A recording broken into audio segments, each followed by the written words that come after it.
bekerja, dan ibadah. Asalnya kayak bekerja atau ibadah. Kemudian bekerja dan ibadah. Kemudian bekerja sama dengan ibadah. Yuk kita bahas pelan-pelan. Bekerja atau ibadah, mana yang harus dipilih? Tergantung dari keadaan masing-masing. Seorang istri yang dinafkahi secara cukup oleh suaminya, sementara ia memiliki anak-anak yang sangat memerlukan perhatian, kasih sayang, dan juga dekapan, dan suaminya memberikan semua kebutuhan-kebutuhan secara materi kepada istri dan anak-anaknya, perempuan semacam ini ibadah mengurusi keluarganya di rumah jauh lebih baik daripada bekerja. Saudaraku sekalian saya muliakan, akan tetapi wanita yang menanggung nafkah keluarga karena tidak ada suaminya, atau menanggung nafkah bagi dirinya sendiri karena orang tuanya berada dalam keadaan tidak memungkinkannya untuk menanggungkan nafkah baginya, apalagi jika dia harus pula menanggung nafkah bagi orang tuanya, apalagi jika dia harus menafkahi anak-anaknya dalam keadaan tidak ada suaminya atau suaminya tidak memberikan nafkah bagi mereka, maka yang demikian bekerja lebih baik daripada berdiam atau tidak melakukan pekerjaan, melainkan sibuk untuk beribadah secara di rumah.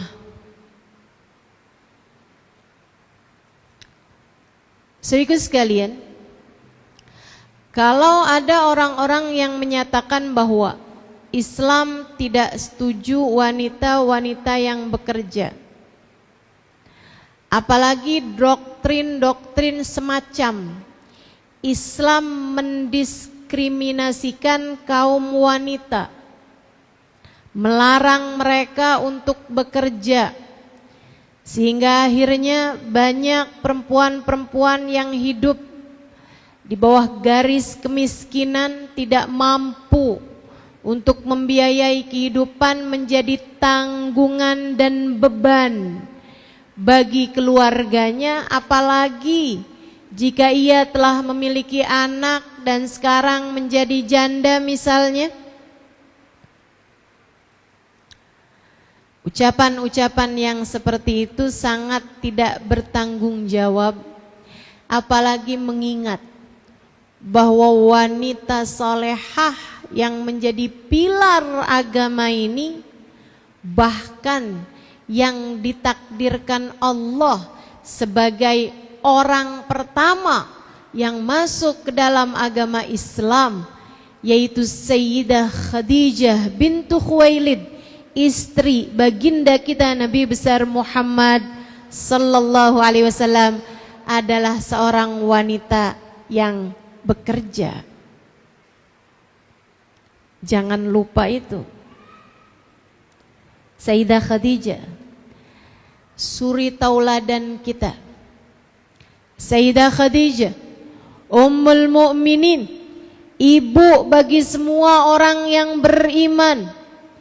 Sayyidah Khadijah Al-Kubra, wanita agung, wanita besar, yang bahkan Nabi Muhammad menyampaikan tentangnya, walladzi ba'atsani bil haqqi nabiyya ma abdalani Allahu ta'ala bi khairin minha innaha amanat bihina kafara biyan nas wa a'tatni min maliha hina haraman yan nas wa razaqani minhal aulad duna ghairiha. Sungguh demi Allah, Allah tidak pernah menggantikan untukku wanita yang lebih baik daripada Khadijah.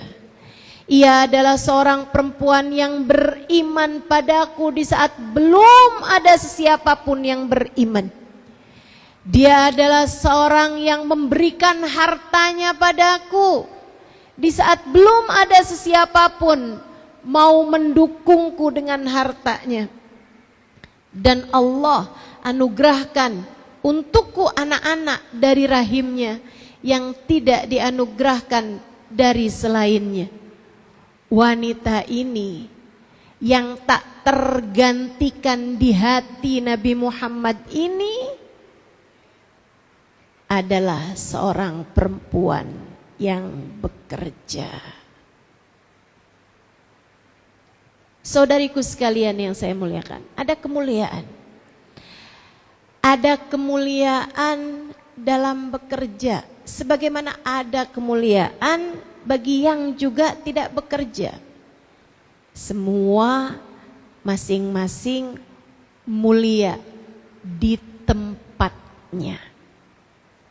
Kalau kondisi mengharuskanmu berada di dalam rumah, menyelesaikan urusan-urusan rumah tangga, jangan cari-cari alasan untuk bekerja meninggalkan ibadah yang seharusnya kamu lakukan di rumah, dari mengurusi anak-anak dan mengurusi rumah tanggamu. Sebaliknya, jika keadaan memaksamu untuk bekerja, jangan cari alasan. Apalagi dengan mengatasnamakan agama. Untuk kamu bermalas-malasan dan kamu bilang bahwa wanita biarkan sajalah di rumah tidak bekerja, kami akan sibuk beribadah. Kemudian kamu sibuk meminta-minta kepada orang lain dan mengatasnamakan kemalasanmu tersebut untuk bekerja sebagai sebuah bagian dari ibadah. Enggak gitu. Semuanya baik, semuanya mulia asal diletakkan di tempat masing-masing. Karenanya, lihat dirimu itu. Sebenarnya saya bagusan kerja apa bagusan ibadah? Itu masing-masing tahu. Yang gak bagus itu ngikutin hawa nafsu. Dalam hidup kita ini yang gak bagus selalu mengikuti hawa nafsu. Suaminya mencukupinya, keluarganya mencukupinya, ada anak-anak kecil-kecil yang memerlukan kasih sayangnya. Tapi kan buat apa saya sekolah tinggi-tinggi kalau ujungnya tetap juga ada di dapur, kalau ujungnya tetap juga saya nyuapin anak-anak, ujungnya tetap juga saya sibuk untuk, mohon maaf, menceboki anak-anak, membersihkan kotoran anak-anak. Lebih baik saya bekerja, saya meninggikan karir saya sudah sekolah tinggi-tinggi, untuk apa saya melakukan hal-hal rendah semacam ini? Bu, bukan rendah pekerjaannya, yang rendah adalah cara berpikirmu tentang hal itu. Kita punya gambaran tentang perempuan yang di rumah mengurusi keluarganya. Sayyidah Fatimah Zahra putri baginda kita Nabi besar Muhammad sallallahu alaihi wasallam. Kurang mulia apa Sayyidah Fatimah? Mulia. Mulia Sayyidah Fatimah. Ia hanya sibuk dengan ibadah antaranya dengan Allah Subhanahu wa taala. Ia sibuk mengurusi urusan-urusan suami dan anak-anaknya. Akan tetapi bukan berarti ia tak peduli dengan keadaan umat dan dakwah Islam. Sebab saat mata yang lain terpejam dalam tidur-tidur nyenyak mereka, Sayyidah Fatimah menggelar sejadahnya, bersimpuh di mihrabnya,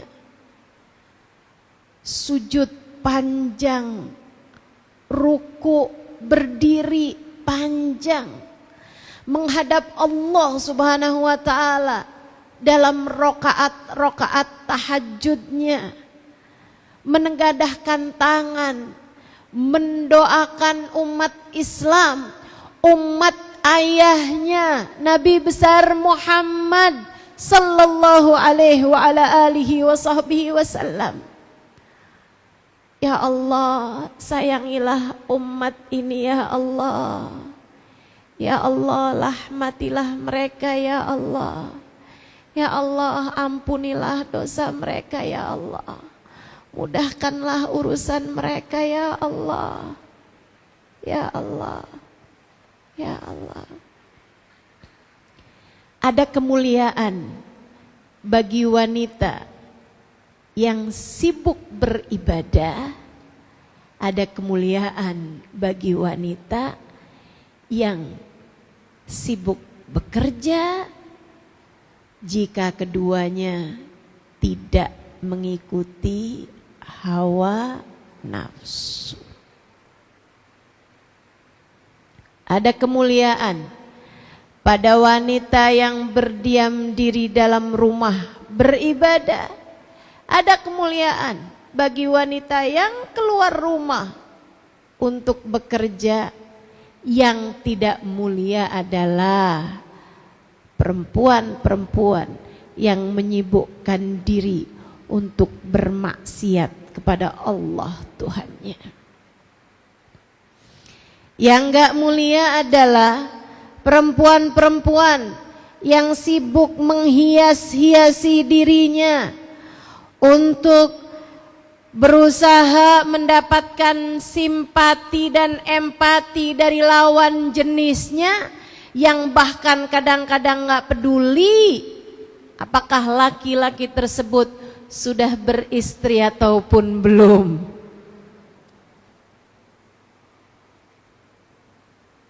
Yang gak mulia perempuan-perempuan yang sibuk memperbanyak dosa. Semuanya baik selagi kamu tempatkan diri sesuai dengan porsinya.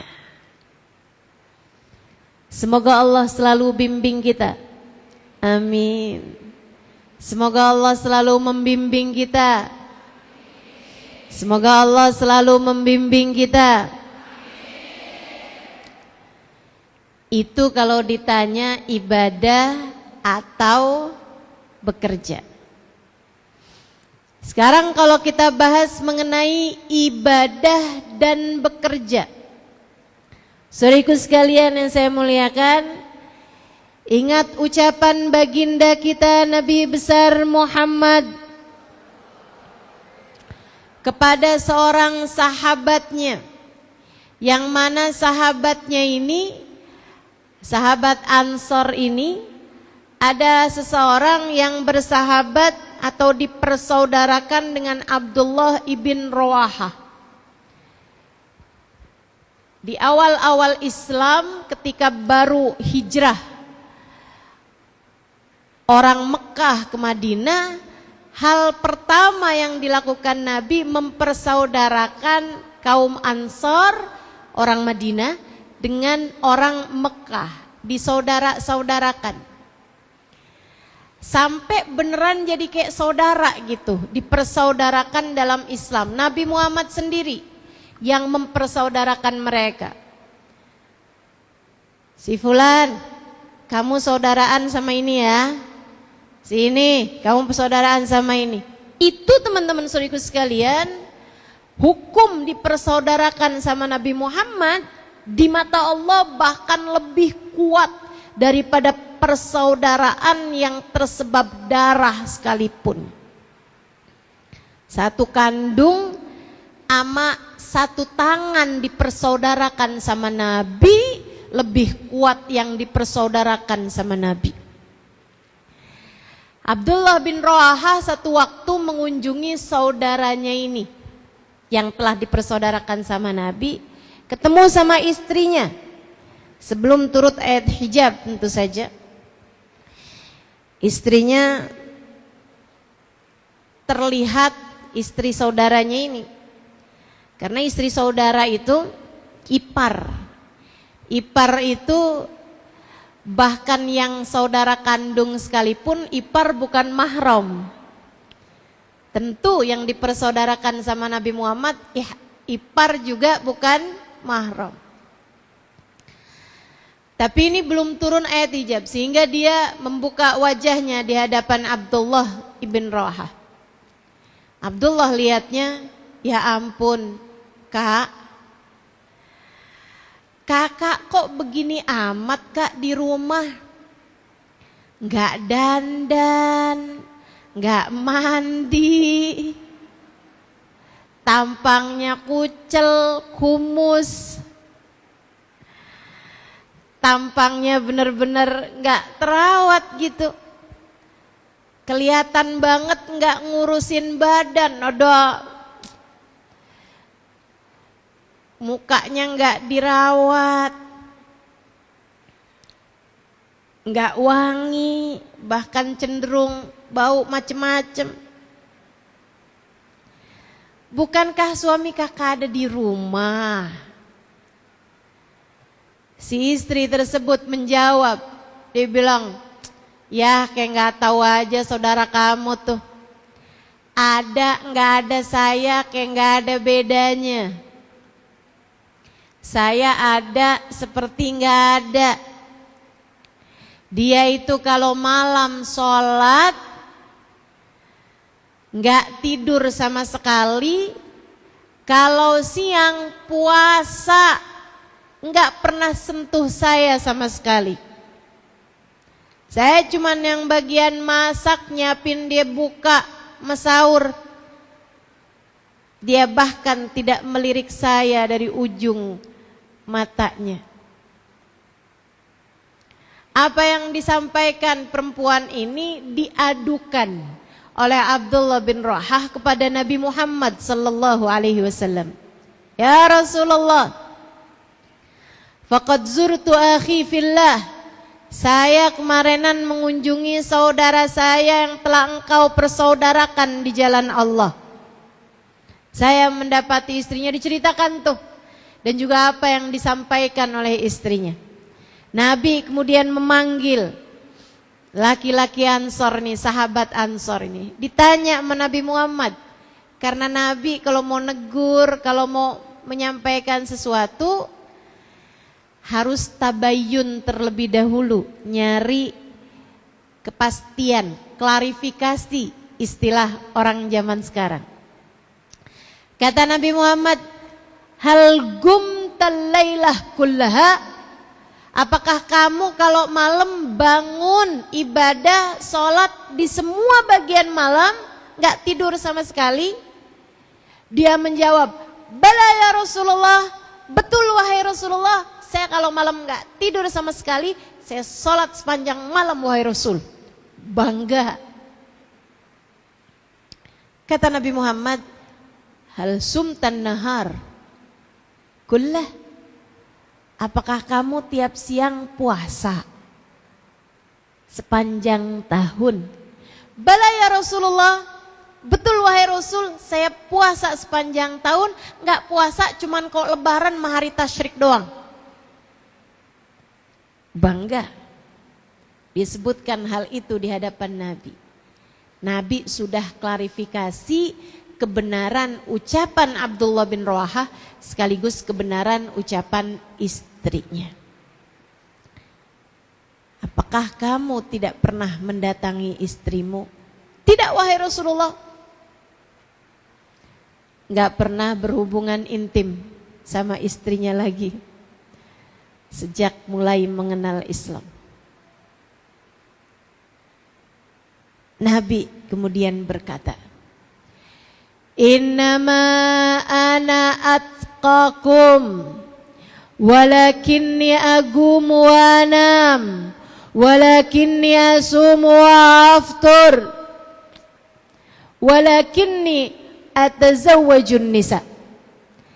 Kata Nabi, sesungguhnya saya adalah yang paling bertakwa di antara kalian.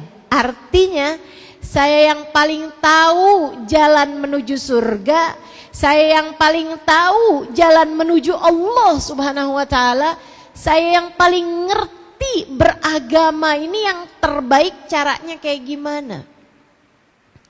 Walakinni agum wa anam, tapi saya di waktu malam ada tidurnya panjang bangunnya. Ada tidurnya, ada bangunnya kata Nabi. Ada tidurnya, ada sholatnya. Akan tetapi saya kata Nabi, ada hari-hari saya berpuasa, ada hari-hari saya nggak puasa. Akan tetapi saya kata Nabi Muhammad menikah dan berhubungan intim dengan istri saya. Laki-laki tersebut menyadari kesalahannya. Kemudian ia berkata, jadi bagaimana saya seharusnya wahai Rasul? Dengarkan ini. Kata Nabi Muhammad, carilah akhirat yang tidak membahayakan duniamu, carilah dunia yang tidak membahayakan akhiratmu. Silahkan kamu ibadah cari akhirat, tapi dunia jangan gak keurusan. Apalagi kalau kamu punya suami, punya anak-anak. Apalagi kalau kamu masih tinggal sama orang tua, masih tinggal sama saudara. Ada hak mereka dalam diri kita yang harus kita penuhi. Carilah duniamu yang tidak membahayakan akhiratmu, carilah akhiratmu yang tidak membahayakan duniamu. Kalau kamu harus bekerja, silahkan, tapi jangan membahayakan urusan akhiratmu. Kerja kok sampai harus buka-buka aurat, itu membahayakan akhiratmu. Kerja kok sampai harus berdua-duaan dengan laki-laki yang bukan mahram, itu membahayakan akhiratmu. Kerja kok sampai sholatnya dikumpul-kumpulin, dijamak-jamak tanpa ada sebab yang dibenarkan, itu membahayakan akhiratmu. Kerja tapi sampai enggak sempet baca zikir, enggak sempet baca Quran. Kerja sampai enggak pernah bangun malam, enggak pernah sholat duha.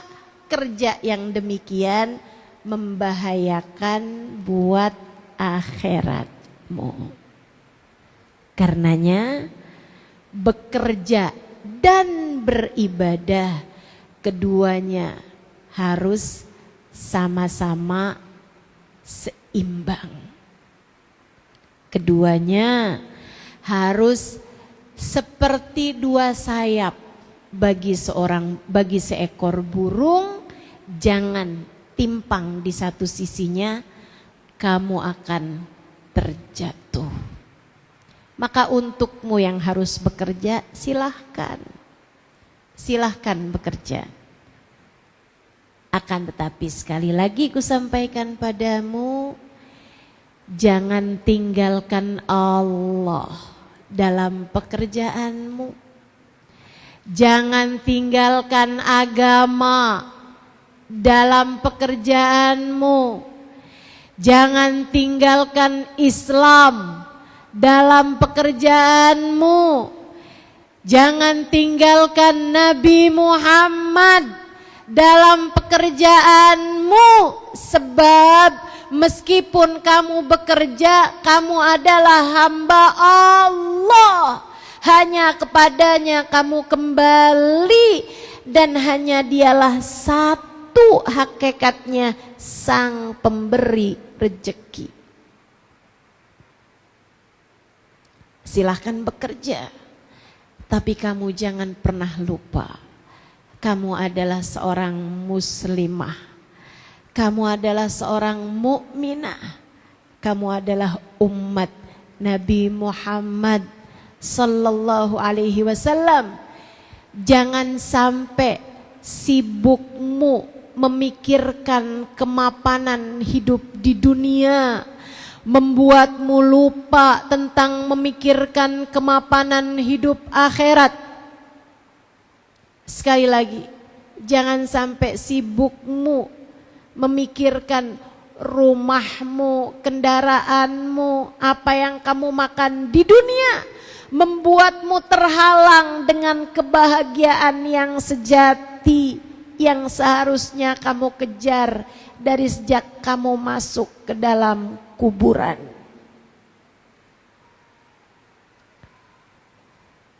Jangan sampai sibuk mencari bahagia dunia membuatmu lupa dengan kebahagiaan panjang di akhirat nanti.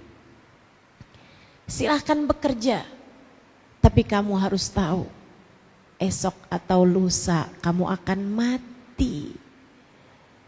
Wa khairuz zadit taqwa, dan sebaik-baik bekal adalah takwa.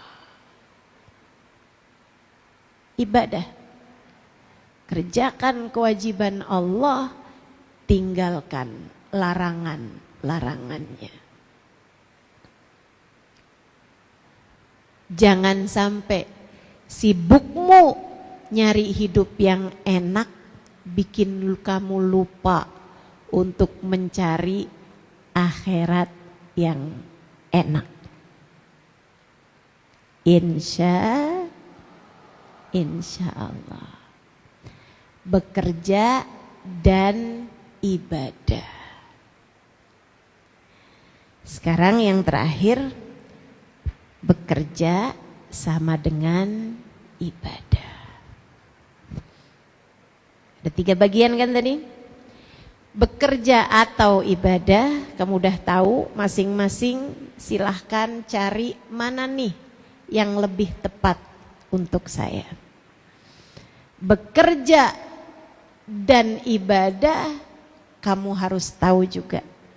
Jangan sampai kerjamu bikin kamu lupa sama ibadah.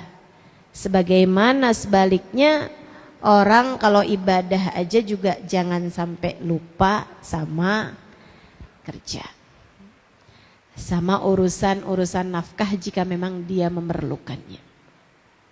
Saudaraku sekalian saya muliakan, yang terakhir saya akan sampaikan kepadamu mengenai, Ustaz aku udah terakhiran aja, kayaknya masih awal dah. Panjang, tenang. Yang terakhirnya nih panjang. Bekerja sama dengan ibadah. Dengarkan saya ingin mengajarkan padamu agar setiap lelahmu dalam bekerja bernilai pahala di sisinya. Saya akan sampaikan kepadamu cara, tips, trik bagaimana agar setiap kali kamu melakukan pekerjaanmu apa yang kamu lakukan tersebut bernilai ibadah di sisi Allah Subhanahu wa taala, menyibukkan tangan malaikat raqib untuk mencatat pahala-pahalamu meskipun kamu sedang dalam keadaan bekerja urusan duniamu. Saudara sekalian yang saya muliakan, kerja sama dengan ibadah dengan dua syarat.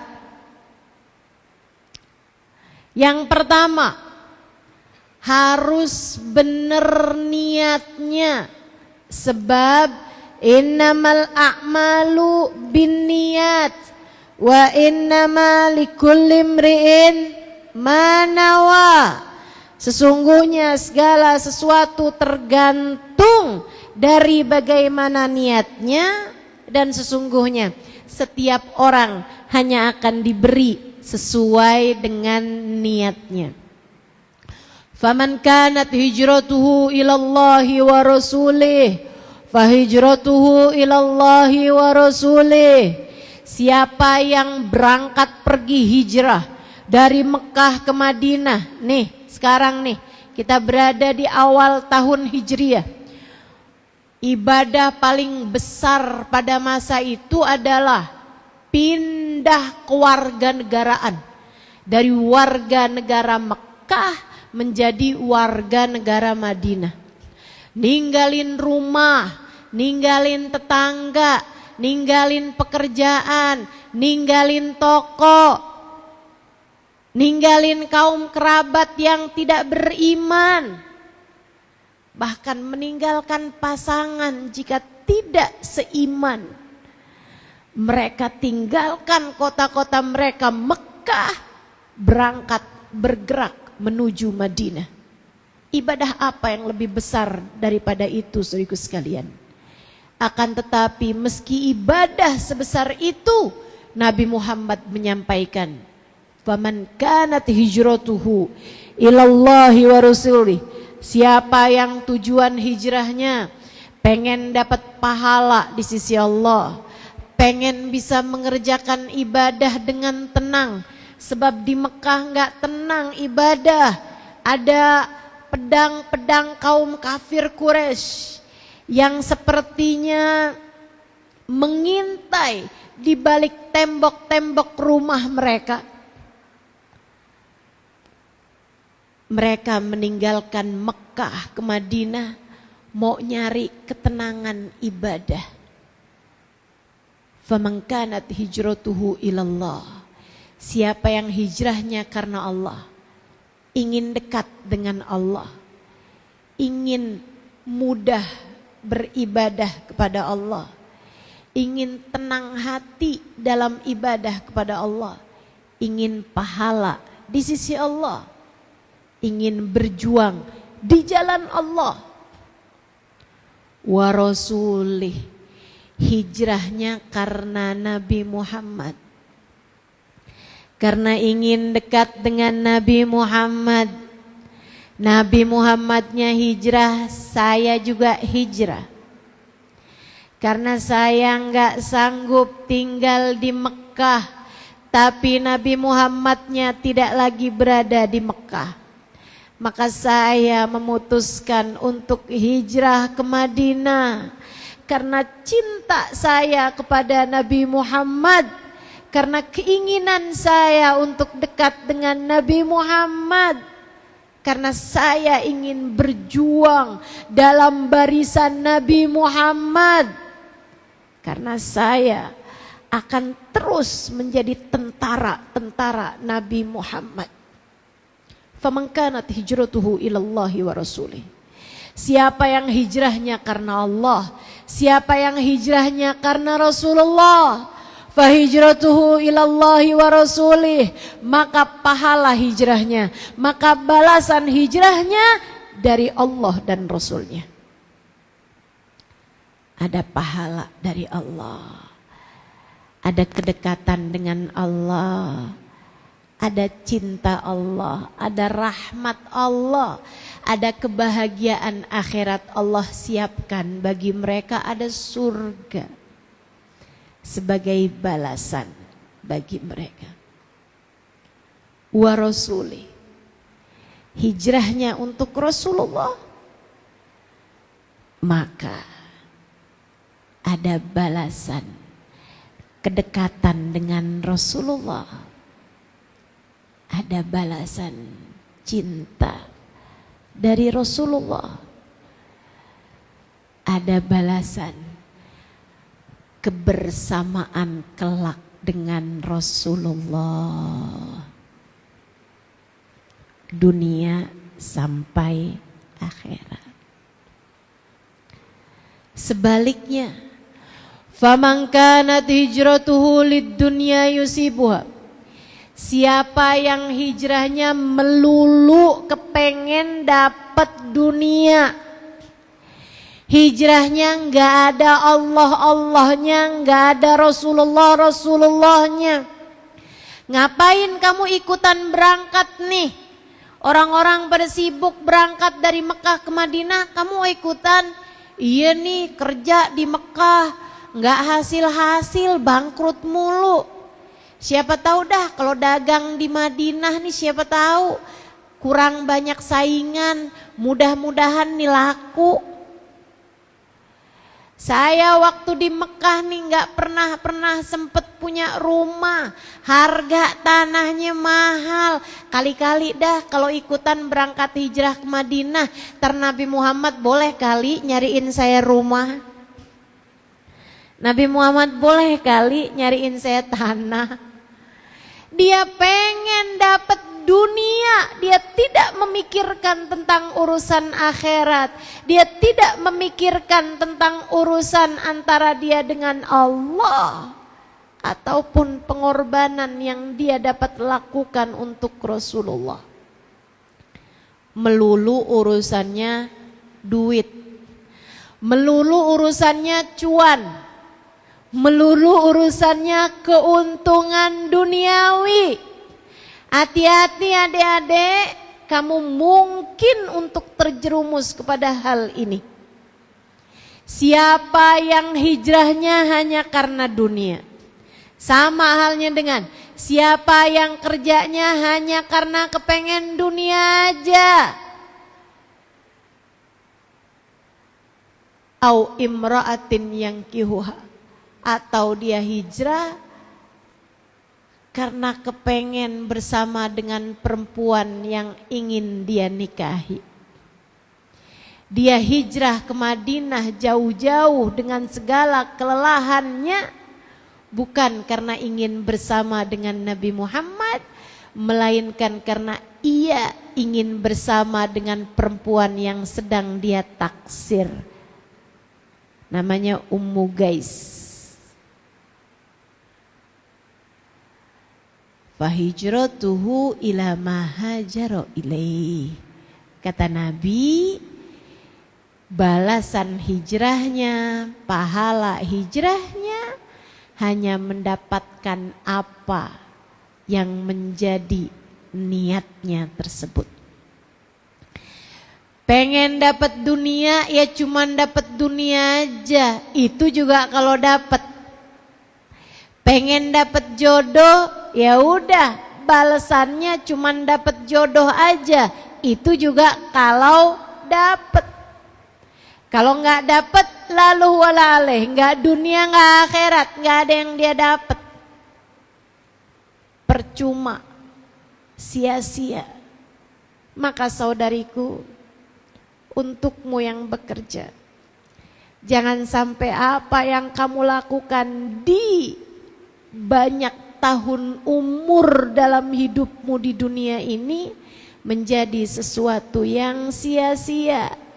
Sebab kamu tidak sedang menjalani masa hidup percobaan. Sebab kamu tidak punya umur cadangan. Umurmu yang sekarang kamu jalani, kehidupanmu yang sekarang kamu jalani, inilah yang nanti akan dihisab jam demi jamnya, bahkan menit per menitnya, bahkan detik per detiknya. Pastikan Pastikan tak ada yang sia-sia. Pastikan tak ada yang sia-sia. Benahilah niatmu. Benerin niatmu teman-teman, benerin niatmu. Kamu bangun pagi, bersegera untuk bekerja. Ada yang naik kereta, ada yang naik bis, ada yang naik sepeda motor, ada yang mungkin naik mobil. Kamu sibuk, berapa jam dari waktumu yang kamu gunakan untuk bekerja? Dan alangkah sedihnya jika saat kamu menghadap Allah Subhanahu wa ta'ala, kamu ternyata tidak membawa bekal yang cukup untuk menghadap kepadanya. Karena begitu panjang waktumu untuk bekerja yang tidak bernilai ibadah. Jangan sampai kamu jadi kayak begitu. Sebab kalau kamu jadi yang kayak begitu, maaf ya, ini kerjaan bukan cuma untuk kerja orang yang kerjanya di perusahaan-perusahaan seperti dirimu ini. Tapi semua pekerjaan, mohon maaf, bahkan yang menjadi guru, bahkan yang bekerja menjadi ustazah di pesantren-pesantren, bahkan yang membangun pondok pesantren sekalipun, jika tujuannya bukan Allah dan Rasulnya, bersiaplah untuk kecewa. Bahkan yang kerjanya seperti saya misalnya, pegang mic di hadapanmu seperti ini, jika tujuanmu bukan Allah dan Rasulnya, apapun yang kamu kerjakan, bersiaplah untuk kecewa.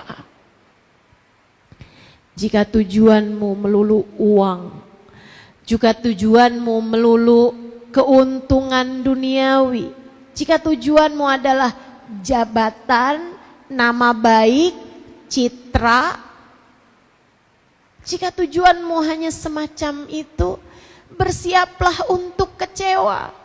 Bersiaplah untuk termasuk di antara kelompok orang yang apabila datang ajal menjemputnya, ia akan berteriak, Rabbirji'un la'alli a'malu salihan fima taraktu. Ya Allah, kembalikan aku ke dunia, aku akan kerjakan ibadah yang sempat aku tinggalkan. Kalla innaha kalimatun huwa qailuha wa min waraihim barzakhun ila yaumi yub'atsun. Allah mengatakan enggak ada, itu hanyalah ucapan kosong belaka, tidak akan pernah aku ijabah. Itu hanyalah sekedar kata-kata yang tak pernah aku kabulkan. Waktu hidupmu di dunia telah habis, kamu gunakan untuk sekedar mencari keuntungan-keuntungan duniawi. Kamu lupa bahwasanya kepada akulah kamu seharusnya kembali. Kamu lupa hidupmu dariku, dan hanya kepada aku tempatmu kembali. Wa min waraihim barzakh. Sekarang silahkan menjalani kehidupanmu di alam barzakh ila yaum yub'atsun, sampai hari mereka dibangkitkan. Kamu, saya, kita semua, jangan sampai ada yang menyesal. Sebab sekali lagi, kita tidak sedang menjalani masa hidup percobaan. Gak ada di antara kita yang lagi magang di dunia ini, teman-teman. Gak ada. Gak ada. Semuanya sudah sedang bekerja.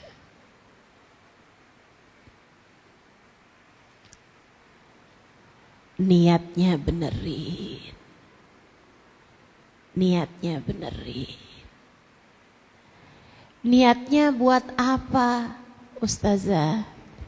1, niat nyari rezeki yang halal.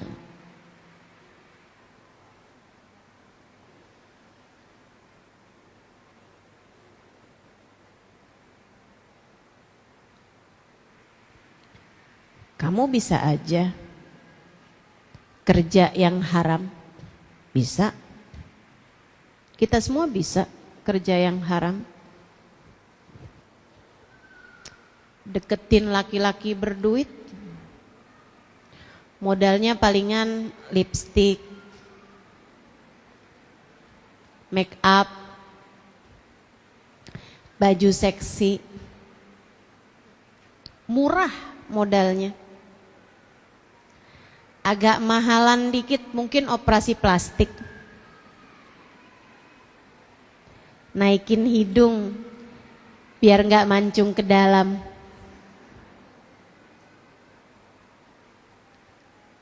Tapi kamu tidak memilih itu. Kenapa? Sebab kamu hamba Allah. Sebab kamu hamba Allah.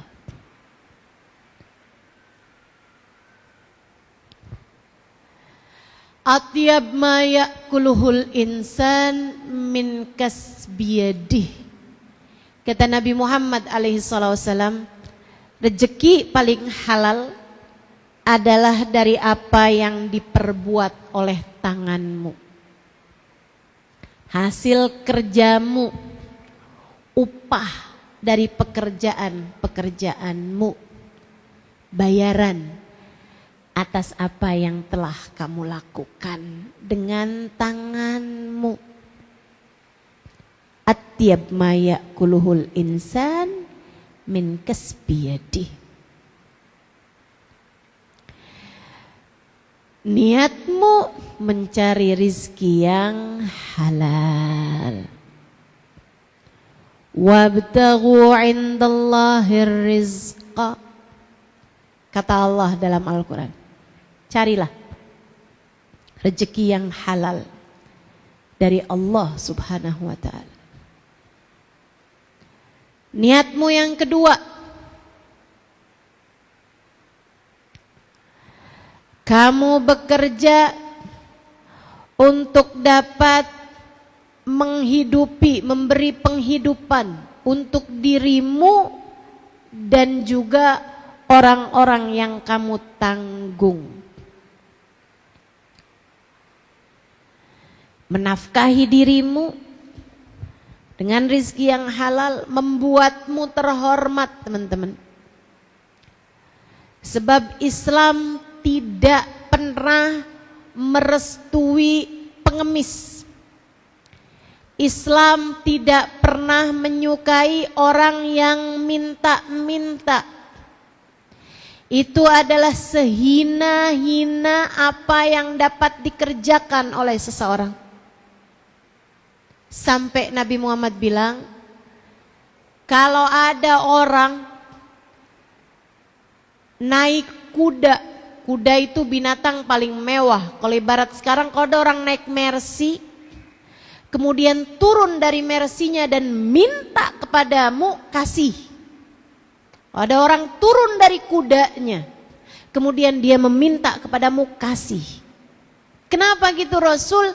Sebab ia telah menghinakan dirinya dengan meminta-minta. Jangan hinakan lagi dia dengan tidak diberi. Pekerjaan paling hina, kalau sampai kamu datang mengetuk rumah saudaramu, terus kamu bilang sambil gosok-gosok dengkul, Kak atau Bang, uang SPP sekolah naik, atau beras di rumah udah hampir habis. Maka kamu bekerja agar tidak meminta-minta. Kamu niat untuk itu. Niat menjadi afif. niat menjadi aziz, niat menjadi seorang yang memiliki harga diri, sebab meminta-minta adalah sehina-hina pekerjaan, sebab meminta-minta adalah pekerjaan seseorang yang tidak punya harga diri. Nabi satu waktu melihat seseorang minta-minta di masjid. Panggil Nabi Muhammad. Ta'al. Ta'al. Kamu punya apa di rumah? Gak punya papa saya Rasul. Beneran saya gak punya papa. Makanya saya minta-minta Rasul, karena saya gak punya papa di rumah Rasul. Dan jujur, dia jujur. Tapi Nabi kembali mengulangi, coba diingat-ingat, kamu punya apa di rumah? Maksudnya dia gak punya uang, maksudnya dia gak punya barang-barang mewah. Tapi Nabi ingin membuat dia ingat barang apa yang lebih dari kebutuhan dia gitu. Terus dia bilang, saya Rasul punya mathar, tempat wudhu. Dan saya juga Rasul punya piring tempat makan lebih. Misalnya kayak dia mestinya cukup dengan satu, tapi ini punya dua gitu. Atau dia perlunya dua, punya tiga gitu. Kata Nabi Muhammad, bi'huma, jual keduanya, jual. Dia pun jual dua barang tersebut, mungkin kayak sekarang laku 20.000 gitu. Misal, dia bawa tuh uang 20.000 ke hadapan Nabi Muhammad. Rasul, udah saya jual tuh barang, ini uangnya ya Rasulullah. Kata Nabi Muhammad, ihtatib, kamu cari kayu, kemudian kamu jual sebagai kayu bakar, atau kamu belah-belah batu, kemudian kamu jual kepada orang yang sedang mengerjakan bangunan. Jangan minta-minta kepada siapapun. Lebih baik kamu bekerja. Jika kamu tetap memutuskan meminta, ya'tilak nuktah sauda, maka kamu di akhirat nanti akan membawa satu titik hitam di wajahmu setiap kali kamu meminta. Bayangkan, tiap minta ada satu titik hitam di wajah kita di akhirat nanti. Gimana kalau kamu kerjaannya minta-minta? Karenanya niatkan kamu kerja, satu, buat nyari rezeki yang halal. Yang kedua, biar kamu dapat menafkahi dirimu dan menafkahi diri orang-orang yang kamu tanggung nafkahnya, sehingga kalian semua tidak menjadi orang yang minta-minta. Niatnya yang bagus. Niat yang ketiga, al-mu'minul qawi khairun minal mu'minid dhaif. Kata Nabi Muhammad, orang mukmin yang kuat lebih Allah sukai daripada orang mukmin yang lemah. Orang Islam yang kuat. Kuat bukan maksudnya kekuatan badan, kamu kalau lomba tarik tambang kamu menang, bukan. Akan tapi kuat secara pemikiran, kuat secara ilmu, kuat secara materi. Itu lebih Allah sukai daripada orang mukmin yang lemah. Salah satu dari kekuatan kita tentu saja adalah materi yang mencukupi. Teman-teman saudaraku sekalian, jangan tinggalkan anak-anakmu dalam keadaan lemah, miskin. Jangan. Jangan juga biarkan dirimu hidup di bawah garis kemiskinan, karena itu Islam ada syariat untuk zakat. Zakat itu tidak hanya diberikan kepada fuqara yang memang sangat-sangat miskin, tapi diberikan juga kepada masakin, orang yang miskin aja. Kalau fakir tuh orang miskin banget. Itu dua-duanya harus sama-sama diberi. Kalau orang yang miskin banget dikasih zakat, tujuannya biar dia naik jadi miskin aja, enggak miskin banget.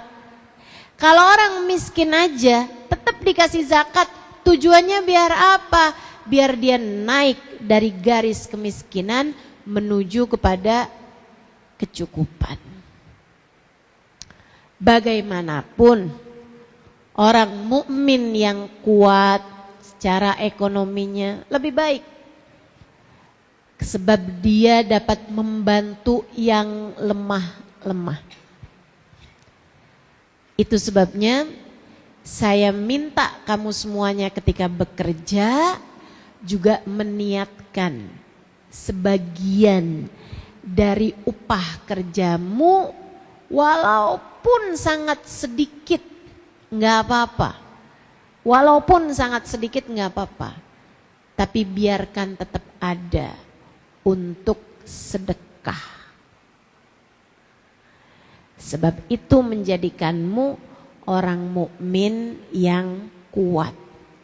Al-yadul ulya khairun minal yadis sufla. Tangan yang di atas lebih baik daripada tangan yang di bawah. Artinya orang yang memberi harta, memberi ilmu, nah itu jauh lebih baik daripada orang yang menerima itu semuanya. Sehingga sekalian yang saya muliakan, belajar buat menyisihkan. Enggak harus misalnya 5%, apalagi 10%, kebanyakan.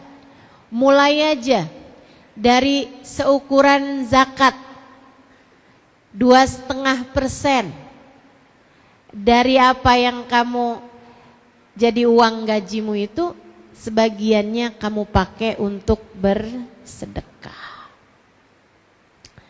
Begitu. Insya Allah. Saya niat kerja saya ini biar saya bisa bantu orang.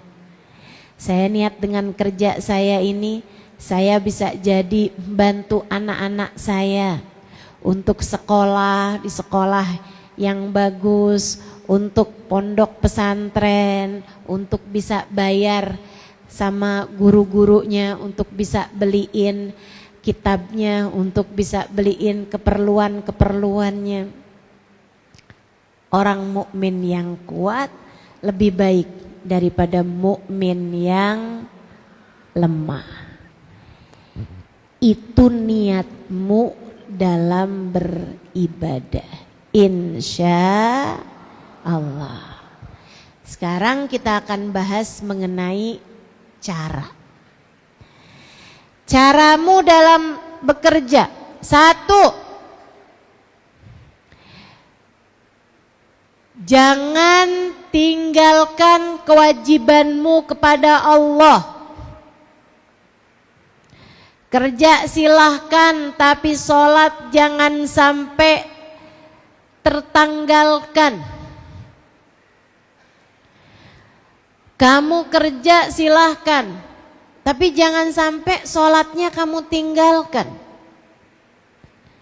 Guru saya Sayyidil Habib Umar bin Hafid menyampaikan, dengerin ini penting. Kalau kerja membuat kamu meninggalkan yang wajib, uang yang kamu dapat tidaklah uang yang halal.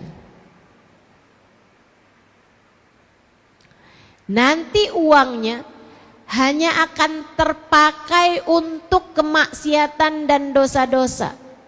Hati-hati. Katanya Habib Umar bin Hafid seperti itu. Kalau ada pekerjaan membuatmu meninggalkan perintah Allah Subhanahu wa taala, maka tidak ada kehalalan dalam apa yang kamu dapatkan tersebut. Beliau kemudian melanjutkan, jika pekerjaanmu membuatmu meninggalkan perkara sunnah yang biasa kamu lakukan, maka tidak ada keberkahan pada uang kamu tersebut. Dulu sebelum punya toko, sholat tahajud nggak tinggal, sholat duha nggak tinggal, misalnya. Atau kamu nih sebelum kerja di perusahaan ini, sholatmu rapi, habis selesai sholat ada zikirnya, subhanallah 33 kali, alhamdulillah 33 kali, Allahu Akbar 33 kali. Kamu berdoa, kamu baca ayat kursi, Masya Allah. Begitu kamu mulai kerja, jangankan zikir sesudah sholat, kadang-kadang belum salam aja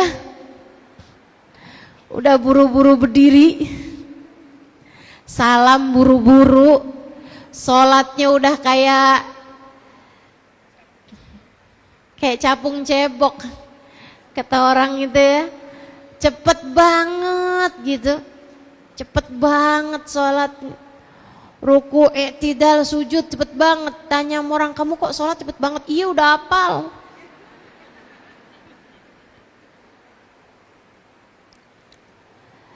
Kamu begitu takut sama bos duniamu hingga kamu melupakan bos yang sesungguhnya. Kamu begitu takut dengan atasanmu di dunia hingga kamu lupa kepada atasanmu yang sesungguhnya. Kamu begitu takut sama pemilik perusahaanmu. Kamu takut diberhentikan dari pekerjaan, membuatmu tidak takut diberhentikan, diusir dari rahmat pemilik dunia dan seisinya. Hati-hati, hati-hati. Yuk belajar, kerja, tahajud jangan tinggal. Kerja, duha jangan tinggal. Kerja silahkan kerja, zikir-zikirmu jangan tinggal. Kerja boleh aja, sholawatanmu semestinya juga jalan terus, insya Allah. Jelas? Setuju? Mau diamalkan?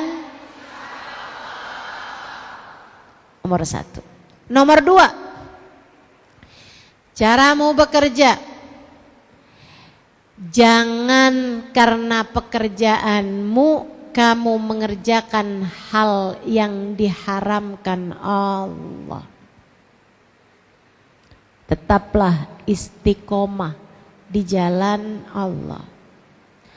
Kalau gara-gara pekerjaan kamu jadi mengerjakan yang haram, tinggalkan pekerjaanmu.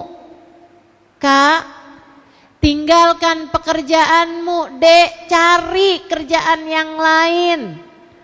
Tenang, Allah punya berjuta-juta cara untuk memberi rezeki kepada hamba-hambanya. Kalau pekerjaanmu membuatmu jadi mengerjakan yang haram, kerjaan kamu bikin kamu gimana ya Ustazah, nggak boleh pakai jilbab. Kerjaan saya nih bikin saya harus pakai seragamnya rok mini. Saya udah bilang, tapi nggak di approve juga, nggak disetujui juga. Ya udahlah Ustazah, habisnya gimana ya? Susah sih, biar aja dah. Lagian juga saya mah badannya juga kurang seksi Ustazah, kayaknya nggak ada yang naksir juga sama saya. Nggak gitu. Urusannya bukan antaramu sama orang, urusannya antaramu sama Allah subhanahu wa ta'ala jalla jalaluhu wa ta'ala azamatuh. Jangan sampai karena pekerjaanmu kamu mengerjakan hal-hal yang diharamkan Allah. Jangan. Ustazah, saya ini kan bagian pembukuan. Itu sering banget dah Ustazah diminta buat nulisin anggaran yang sebenarnya nggak ada, fiktif gitu Ustazah. Gimana ya Ustazah? Kalau nggak nurut ntar saya dikeluarin. Kalau saya nurut kan haram ya Ustazah. Itu nanti biasanya Ustazah saya tuh juga dikasih bonus. Sayang nggak sih sama bonusnya? Jangan tertarik sama yang haram. Ketika Allah melihat dirimu tertarik pada yang haram, Allah akan mencabut darimu keberkahan dari yang halal. Allah akan mencabut darimu kenikmatan dari yang halal. Jangan teman-teman, jangan tertarik sama yang haram. Jangan tertarik sama yang haram. Yuk jagain, yuk hati-hati. Yang benar kerjanya, yang benar. Cukup aturan Allah harus di atas aturan siapapun.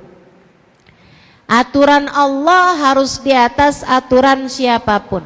Saya mau cerita nih. Ada ceritanya orang yang kerja di bar. Namanya apa tuh? Yang ya bartender. Yang ngeracik-ngeracik minuman haram ya. Minuman beralkohol, diracik-racik. Kerja di Mesir, di sebuah hotel di Mesir. Sebuah hotel bintang 5 di Mesir. Ada barnya. Dia kerja di situ. Dia sholat. Dan dia bahkan gak minum. Minuman keras tersebut dia gak minum. Cuman dia memang bisa gitu ngerjain itu semuanya. Jadi dia hari-hari kerjaannya gitu.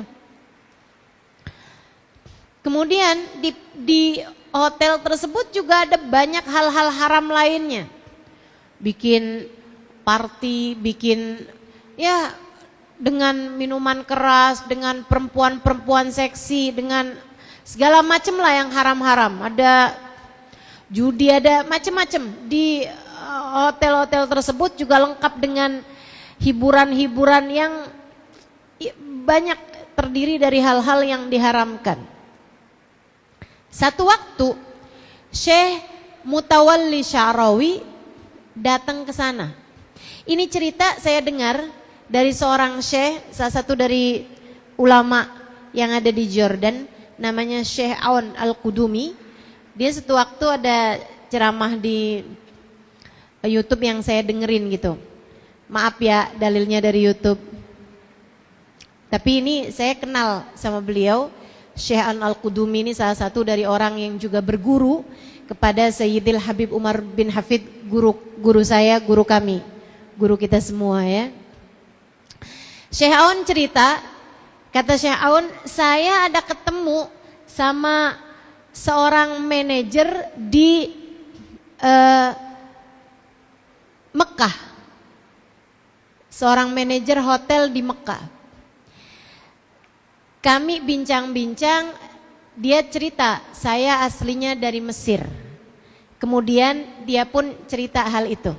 Dia bilang, Saya waktu itu kerja jadi manajer di sebuah hotel bintang 5 di Mesir. Tapi hotelnya ini adalah hotel yang memang menyediakan banyak barang-barang haram dan banyak fasilitas-fasilitas haram. Termasuk diantaranya ada bar yang sangat besar dan sangat diminati orang. Bartendernya itu orang yang cukup benar menjalankan ibadah. Dia sholat, dia sholawatan gitu. Dia bilang, dan dia juga cinta sama ulama, bartendernya nih. Satu waktu hotel kami kedatangan Syekh Mutawalli Sya'rawi, salah satu ulama terkemuka pada zamannya, ahli tafsir yang saya sering dengerin kajian tafsir beliau. Beliau sekarang sudah meninggal dunia. Tapi masih banyak tuh kajian-kajian beliau yang juga di-upload di YouTube ya. Sehingga sering saya dengarkan, seorang dengan ilmu, kapasitas keilmuan yang luar biasa. Salah satu dari kawan, salah satu orang-orang yang juga dekat dengan guru kami, Al-Habib Umar bin Hafiz. Syekh Sya'rawi datang ke hotel tersebut. Waktu beliau mau keluar dari hotel, dia disamperin, didatengin oleh bartender tadi nih. Dia bilang, Syekh, maafkan saya Syekh, saya mau bertanya kepadamu satu pertanyaan yang sangat penting, mengganjal diri kami. Apa kata Syekhnya? Silahkan tanya. Dia bilang, saat itu saya ada di situ juga. Karena saya penasaran, saya pun mendekat. Dia bilang, Syekh, bukankah rezeki itu dijamin sama Allah? Tapi saya ini Syekh, sekarang ini kerja jadi orang yang meracik minuman keras. Saya jadi ngerjain barang-barang haram nih Syekh. Kan rezeki kan udah ada jaminannya ya Syekh. Tapi saya kerjaan ini kerja yang haram kayak gini gimana nih Syekh? Syekh kemudian bilang, kamu itu kalau mau datengin jawab syarat, kamu harus kerjakan dulu syaratnya. Kalau kamu mau dapat sesuatu yang ada syaratnya, ya kamu harus penuhi dulu persyaratannya. Allah bilang dalam Al-Quran, yarzuqhu min haitsu la yahtasib. Allah akan kasih orang yang beriman dari rizki yang dia tidak sangka-sangka.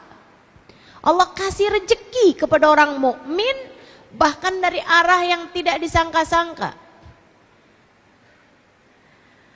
Tapi ada syaratnya. Apa syaratnya Syekh? Ayatnya kan ada depannya tuh kata Syekhnya. Man yattaqillah yaj'al lahu makhraja wa yarzuqhu min haitsu la yahtasib. Siapa yang bertakwa kepada Allah, maka Allah akan beri kepadanya jalan keluar dalam setiap permasalahan dan akan diberi oleh Allah Subhanahu wa taala rezeki bahkan dari arah yang tidak dia sangka-sangka. Kamu kalau kepengen dikasih rezeki sama Allah, kamu kalau kepengen setiap permasalahanmu dikasih jalan keluar, maka kamu harus penuhi persyaratannya yang di depan itu, yaitu jadilah bertakwa, tinggalkan yang haram, jalanin yang diperintahkan. Kerjakan semua yang diperintahkan Allah, tinggalkan yang haram. Jadi saya harus tinggalkan pekerjaan saya ya Syekh. Syekhnya senyum kemudian jalan. Malam itu juga si bartender resign, keluar dari pekerjaannya. Katanya si manajer tadi itu, saya nih iman saya gak kuat. Saya udah dikasih dengar keterangan itu dari Syekh Mutawalli Sya'rawi, dari Syekh Sya'rawi. Tapi saya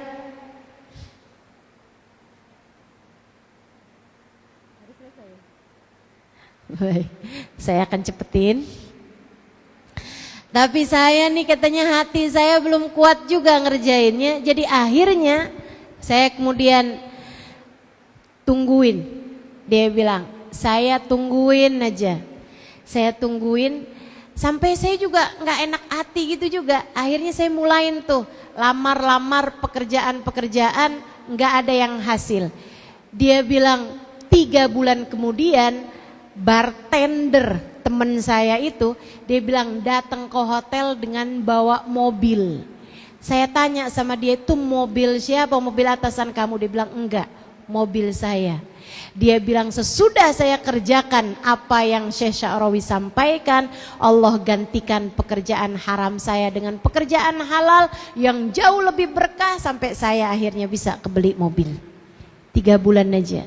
Dia bilang hari itu juga saya resign dari pekerjaan saya, baru sesudah itu saya lamar-lamar pekerjaan. Subhanallah, saya dapatnya hotel yang tepat berada di depan Masjidil Haram, sehingga memungkinkan saya untuk berulang-ulang kali berangkat menuju kepada umroh ataupun sholat di Masjidil Haram. Masya Allah. Jadi teman-teman saya sekalian, kerjakan perintah Allah. Yang pertama itu kan ya, jangan sampai pekerjaan membuatmu meninggalkan perintah Allah. Kemudian jalani itu tadi, tinggalkan apa yang diharamkan oleh Allah Subhanahu wa taala. Yang keduanya, kemudian yang terakhirnya, tetaplah berada dalam jalan cinta. Tetaplah sayangi umat Islam. Bekerjalah dengan sepenuh cinta. Bekerjalah dengan sepenuh cinta. Jangan sampai kamu celakain orang. Jangan sampai kamu gak senang sama si ini. Jangan sampai kamu kemudian hasut sama si fulan karena dia kerjaannya lebih bagus darimu dan seterusnya. Hal-hal yang semacam itu dapat menjadikan pekerjaan yang semestinya kamu dapat dengan cara yang berkah, uangmu berkah, bernilai ibadah pekerjaanmu, akhirnya jadi menggugurkan apa yang sudah, pahala yang sudah kamu dapatkan karena kamu nggak sayang sama teman-teman kamu yang dalam pekerjaan atau membuatmu jadi kehilangan kasih sayang kepada orang-orang yang ada di sekitarmu. Kalau kamu punya anak, jangan sampai pekerjaanmu membuatmu kehilangan kasih sayang kepada anak-anakmu. Kalau kamu punya suami, jangan sampai pekerjaanmu membuatmu kehilangan kasih sayang kepada suamimu. Kalau kamu masih pada punya orang tua, jangan sampai pekerjaanmu membuatmu kehilangan kasih sayang kepada orang tuamu. Tetaplah berada dalam jalan cinta. Jaga hatimu, tetap biarkan ia hidup dengan kasih sayang, dengan cinta dan dengan kasih sayang. Insya Allah jika hal-hal tersebut dapat kamu laksanakan, saya doakan mudah-mudahan Allah Subhanahu wa taala senantiasa membimbing langkah kehidupanmu, menjadikan ibadahmu adalah dengan bekerja, dan bekerja sebagai salah satu bagian dari ibadahmu kepada Allah Subhanahu wa taala. Bekerjamu bernilai ibadah dan ibadahmu diterima oleh Allah Subhanahu wa taala dan dijadikan salah satunya adalah lewat bekerja. Rabbana zalamna anfusana wa illam taghfir lana wa tarhamna lanakunanna minal khasirin. Rabbana atina fid dunya hasanah wa fil akhirati hasanah wa qina adzabannar bi fadli subhana rabbika rabbil izzati amma yasifun wa salamun alal mursalin walhamdulillahi rabbil alamin. Semoga senantiasa berkah, semoga senantiasa dalam rahmat ridha Allah Subhanahu wa taala. Ala hadhihi niyah wa bi kulli niyatin salihah. Semoga apa yang sudah saya sampaikan menjadi ilmu yang bermanfaat. Wal afu minkum. Wassalamualaikum warahmatullahi wabarakatuh.